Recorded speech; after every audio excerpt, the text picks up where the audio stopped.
حضرت عائشہ رضی اللہ عنہا تم سے بہت باتیں چھپا کر کہتی تھیں، تو کیا تم سے کعبہ کے بارے میں بھی کچھ بیان کیا؟ میں نے کہا ہاں، مجھ سے انہوں نے کہا کہ رسول اللہ نے ایک مرتبہ ارشاد فرمایا تھا کہ اے عائشہ، اگر تیری قوم دور جاہلیت کے ساتھ قریب نہ ہوتی بلکہ پرانی ہو گئی ہوتی سے ابن زبیر رضی اللہ عنہ نے کہا یعنی زمانہ کفر کے ساتھ قریب نہ ہوتی تو میں کعبہ کو توڑ دیتا اور اس کے لیے 2 دروازے بنا دیتا، ایک دروازے سے لوگ داخل ہوتے اور دوسرے دروازے سے باہر نکلتے۔ بعد میں ابن زبیر نے یہ کام کیا۔ حضرت علی رضی اللہ عنہ کا ارشاد ہے کہ لوگوں سے وہ باتیں کرو جنہیں وہ پہچانتے ہوں۔ کیا تمہیں یہ پسند ہے کہ لوگ اللہ اور اس کے رسول کو جھٹلا دیں؟ ایک مرتبہ حضرت معاذ بن جبل رسول اللہ کے پیچھے سواری پر سوار تھے، اپنے فرمایا اے معاذ، میں نے عرض کیا حاضر ہوں یا رسول اللہ۔ اپنے دوبارہ فرمایا اے معاذ، میں نے عرض کیا حاضر ہوں یہ اللہ کے رسول۔ اپنے سے 12 فرمایا اے معاذ، میں نے عرض کیا حاضر ہوں اے اللہ کے رسول۔ 3 بار ایسا ہوا۔ اس کے بعد اپنے فرمایا کہ جو شخص سچے دل سے اس بات کی گواہی دے کہ اللہ کے سوا کوئی معبود نہیں ہے اور محمد اللہ کے سچے رسول ہیں، اللہ تعالیٰ اس کو دوزخ کی آگ پر حرام کر دیتا ہے۔ میں نے کہا اے رسول اللہ، کیا اس بات سے لوگوں کو باخبر نہ کر دوں تاکہ وہ خوش ہو جائیں؟ اپنے فرمایا اگر تم یہ خبر سناؤ گے تو لوگ اس پر بھروسہ کر بیٹھیں گے اور عمل چھوڑ دیں گے۔ کہ حضرت معاذ رضی اللہ عنہ نے انتقال کے وقت یہ حدیث اس خیال سے بیان فرما دی کہ کہیں حدیث رسول چھپانے کے گناہ پر ان سے آخرت میں مواخذہ نہ ہو۔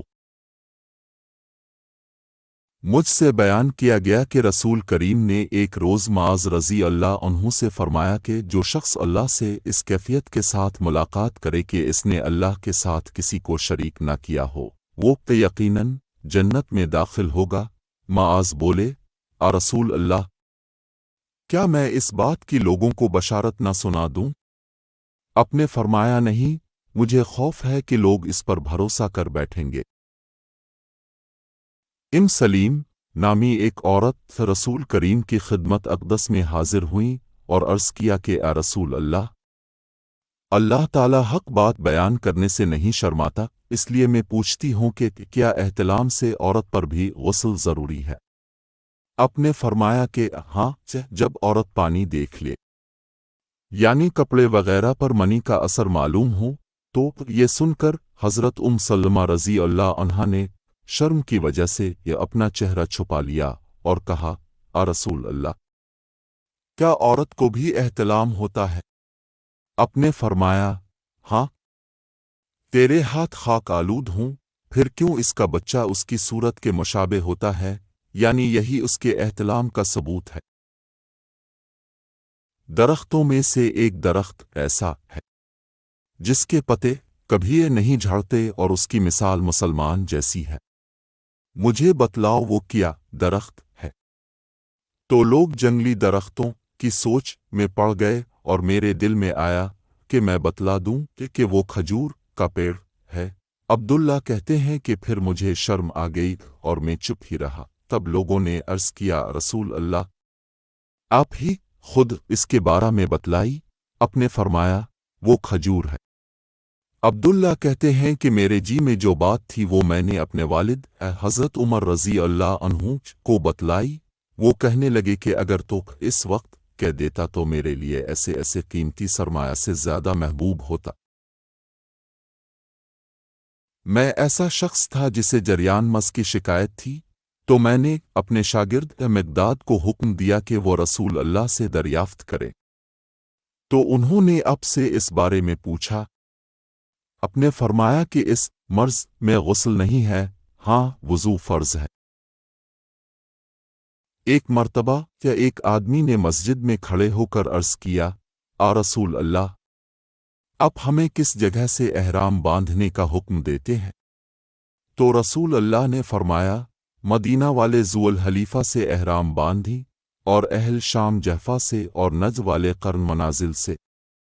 ابن عمر رضی اللہ عنہما نے فرمایا کہ لوگوں کا خیال ہے کہ رسول اللہ نے فرمایا کہ یمن والے یلملم سے احرام باندھی، اور ابن عمر رضی اللہ عنہما کہا کرتے تھے کہ مجھے یہ آخری جملہ رسول اللہ سے یاد نہیں۔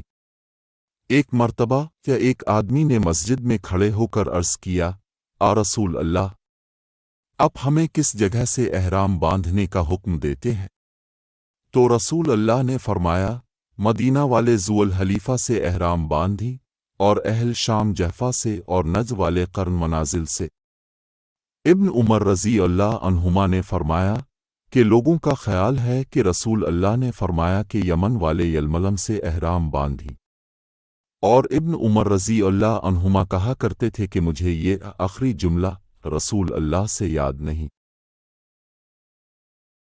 ایک شخص نے اب سے پوچھا کہ احرام باندھنے والے کو کیا پہننا چاہیے؟ اب نے فرمایا کہ نہ قمیص پہنے، نہ صافہ باندھے، اور نہ پاجامہ، اور نہ کوئی سرپوش اوڑھے، اور نہ کوئی زعفران اور ورس سے رنگا ہوا کپڑا پہنے، اور اگر جوتے نہ ملیں تو موزے پہن لے اور انہیں اس طرح کاٹ دے کہ ٹخنوں سے نیچے ہو جائیں۔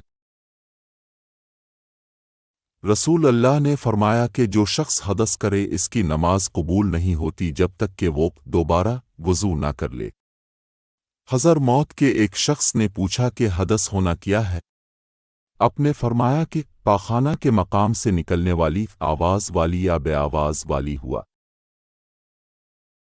میں ایک مرتبہ ابو ہریرہ رضی اللہ عنہ کے ساتھ مسجد کی چھت پر چڑھا تو اپنے وضو کیا اور کہا کہ میں نے رسول اللہ سے سنا تھا کہ اب فرما رہے تھے کہ میری امت کے لوگ وضو کے نشانات کی وجہ سے قیامت کے دن سفید پیشانی اور سفید ہاتھ پاؤں والوں کی شکل میں بلائے جائیں گے۔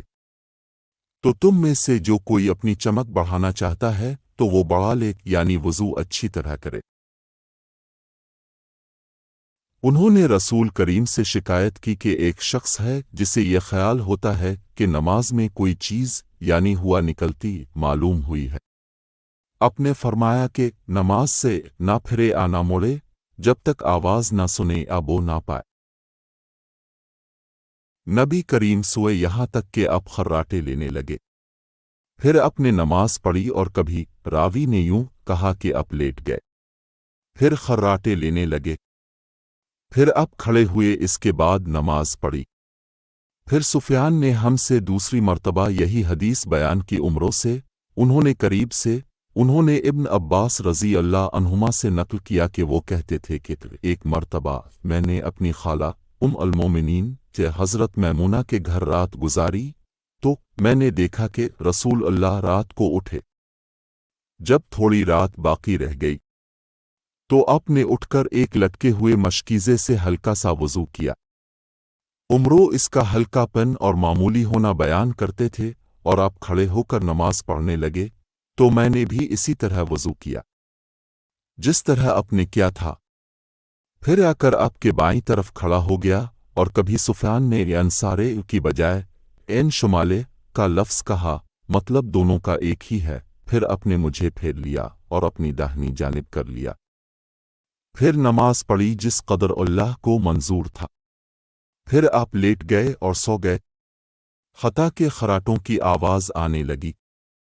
پھر آپ کی خدمت میں مؤذن حاضر ہوا اور اس نے آپ کو نماز کی اطلاع دی، آپ اس کے ساتھ نماز کے لیے تشریف لے گئے، پھر آپ نے نماز پڑھی اور وضو نہیں کیا۔ سفیان کہتے ہیں کہ ہم نے عمروں سے کہا، کچھ لوگ کہتے ہیں کہ رسول اللہ کی آنکھیں سوتی تھیں، دل نہیں سوتا تھا۔ عمروں نے کہا، میں نے عبید بن عمیر سے سنا، وہ کہتے تھے کہ انبیاء علیہم السلام کے خواب بھی وہی ہوتے ہیں۔ پھر قرآن کی یہ آیت پڑھی، میں خواب میں دیکھتا ہوں کہ میں تجھے ذبح کر رہا ہوں۔ رسول اللہ میدان عرفات سے واپس ہوئے، جب گھاٹی میں پہنچے تو آپ اتر گئے، اپنے پہلے پیشاب کیا، پھر وضو کیا اور خوب اچھی طرح نہیں کیا۔ تب میں نے کہا، یا رسول اللہ، نماز کا وقت آ گیا۔ اپنے فرمایا، نماز تمہارے آگے ہے، یعنی مزدلفہ چل کر پڑھیں گے، جب مزدلفہ میں پہنچے تو اپنے خوب اچھی طرح وضو کیا، پھر جماعت کھڑی کی گئی، اپنے مغرب کی نماز پڑھی، پھر ہر شخص نے اپنے اونٹ کو اپنی جگہ بٹھلایا، پھر عشاء کی جماعت کھڑی کی گئی اور اپنے نماز پڑھی، اور ان دونوں نمازوں کے درمیان کوئی نماز نہیں پڑھی۔ ایک مرتبہ انہوں نے یعنی ابن عباس رضی اللہ عنہما نے وضو کیا تو اپنا چہرہ دھویا، اس طرح کہ پہلے پانی کے ایک چلو سے کلی کی اور ناک میں پانی دیا، پھر پانی کا ایک اور چلو لیا، پھر اس کو اس طرح کیا یعنی دوسرے ہاتھ کو ملایا، پھر اس سے اپنا چہرہ دھویا، پھر پانی کا دوسرا چلو لیا اور اس سے اپنا داہنا ہاتھ دھویا، پھر پانی کا ایک اور چلو لے کر اس سے اپنا بایاں ہاتھ دھویا، اس کے بعد اپنے سر کا مسح کیا، پھر پانی کا چلو لے کر داہنے پاؤں پر ڈالا اور اسے دھویا، پھر دوسرے چلو سے اپنا پاؤں دھویا یعنی بایاں پاؤں۔ اس کے بعد کہا کہ میں نے رسول اللہ کو اسی طرح وضو کرتے ہوئے دیکھا ہے۔ اپنے فرمایا، جب تم میں سے کوئی اپنی بیوی سے جمع کرے تو کہے اللہ کے نام کے ساتھ شروع کرتا ہوں، اے اللہ ہمیں شیطان سے بچا اور شیطان کو اس چیز سے دور رکھ جو تو اس جمع کے نتیجے میں ہمیں عطا فرمائے۔ یہ دعا پڑھنے کے بعد جمع کرنے سے میاں بیوی کو جو اولاد ملے گی اسے شیطان نقصان نہیں پہنچا سکتا۔ رسول کریم جب قضائی حاجت کے لیے سے بیت الخلاء میں داخل ہوتے تو یہ دعا پڑھتے، اے اللہ میں ناپاک جنوں اور ناپاک جننوہے سے تیری پناہ مانگتا ہوں۔ نبی کریم بیت الخلاء میں تشریف لے گئے۔ میں نے بیت الخلاء کے قریب اب کے لیے وضو کا پانی رکھ دیا۔ باہر نکل کر اپنے پوچھا یہ کس نے رکھا؟ جب آپ کو بتلایا گیا تو اپنے میرے لیے دعا کی اور فرمایا اے اللہ اس کو دین کی سمجھ عطا فرما۔ رسول اللہ نے فرمایا کہ جب تم میں سے کوئی بیت الخلاء میں جائے تو قبلہ کی طرف منہ کرے، نہ اس کی طرف پشت کرے بلکہ مشرق کی طرف منہ کر لو مغرب کی طرف۔ لوگ کہتے تھے کہ جب قضا حاجت کے لیے بیٹھو تو نہ قبلہ کی طرف منہ کرو نہ بیت المقدس کی طرف۔ یہ سن کر عبداللہ بن عمر رضی اللہ عنہما نے فرمایا کہ ایک دن میں اپنے گھر کی چھت پر چڑھا تو میں نے حضرت کو دیکھا کہ اب بیت المقدس کی طرف منہ کر کے 2 اینٹوں پر قضا حاجت کے لیے بیٹھے۔ پھر عبداللہ بن عمر رضی اللہ عنہما نے واسع سے یہ کہا کہ شاید تم ان لوگوں میں سے ہو جو اپنے چوتڑوں کے بل نماز پڑھتے ہیں۔ تب میں نے کہا خدا کی قسم میں نہیں جانتا کہ اب کا مطلب کیا ہے۔ کہ امام مالک رحمہ اللہ نے کہا کہ عبداللہ بن عمر رضی اللہ عنہما نے اس سے وہ شخص مراد لیا جو نماز میں زمین سے اونچا نہ رہے، سجدہ میں زمین سے چمٹ جائے۔ رسول اللہ کی بیویاں رات میں مناسے کی طرف قضا حاجت کے لیے جاتی اور مناسے ایک کھلا میدان ہے، تو حضرت عمر رسول اللہ سے کہا کرتے تھے کہ اپنی بیویوں کو پردہ کرائے، مگر رسول اللہ نے اس پر عمل نہیں کیا۔ ایک روز رات کو عشاء کے وقت حضرت سودہ بنت زمع علیہ السلام رسول اللہ کی اہلیہ جو دراز قد عورت تھیں باہر گئیں۔ حضرت عمر رضی اللہ عنہ نے انہیں آواز دی اور کہا ہم نے تمہیں پہچان لیا، اور ان کی خواہش یہ تھی کہ پردہ کا حکم نازل ہو جائے۔ چنانچہ اس کے بعد ہے اللہ نے پردہ کا حکم نازل فرما دیا۔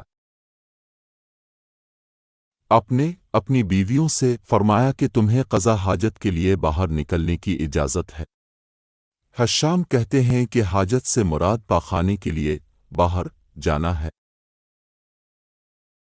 ایک دن میں اپنی بہن اور رسول اللہ کی اہلیہ محترمہ حفصہ کے مکان کی چھت پر اپنی کسی ضرورت سے چڑھا تو مجھے رسول اللہ قضا حاجت کرتے وقت قبلہ کی طرف پشت اور شام کی طرف منہ کیے ہوئے نظر آئے۔ ایک دن میں اپنے گھر کی چھت پر چڑھا تو مجھے رسول اللہ 2 اینٹوں پر قضا حاجت کے وقت بیت المقدس کی طرف منہ کیے ہوئے نظر آئے۔ جب رسول اللہ رفع حاجت کے لیے نکلتے تو میں اور ایک لڑکا اپنے ساتھ پانی کا برتن لے آتے تھے۔ مطلب یہ ہے کہ اس پانی سے رسول اللہ طہارت کیا کرتے تھے۔